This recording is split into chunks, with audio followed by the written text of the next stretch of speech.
Hello বন্ধুরা, স্বাদের অনুষ্ঠান চ্যানেলে আপনাদেরকে অনেক অনেক স্বাগত জানাই। আজ আমি বানাবো ঘ্যাটকোল পাতা বাটা। তার জন্য প্রথমেই আমি কিছুটা ঘ্যাটকোল পাতাকে পরিষ্কার করে ধুয়ে নিয়ে এসেছি।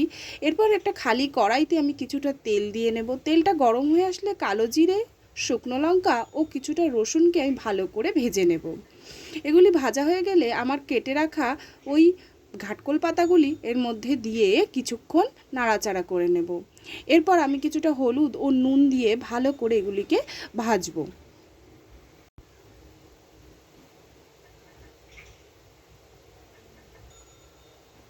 এগুলি ভাজা হয়ে আসলে আমি একটি শিলের মধ্যে এগুলিকে নিয়ে ভালো করে এগুলিকে বাটতে শুরু করব। জানেনই তো, যে কোনো বাটাবুটির জন্য শিল ছাড়া টেস্ট যেন আসেই না। মিক্সারেও আমি এটি করতে পারতাম, কিন্তু হাতে বাটার তো টেস্টই একটা আলাদা, আপনারা সকলেই জানেন। আমার বাটা হয়ে গেছে। এবার আমি এগুলিকে ভালো করে একটি পরিষ্কার বাটিতে তুলে নেব। এরপর গরম গরম ভাতের সাথে পরিবেশন করে ফেলুন আমাদের ঘাটকোল পাতা বাটা। খেতে দুর্দান্ত হয়েছিল। আপনারা চাইলে বাড়িতে অবশ্যই ট্রাই করবেন এটা।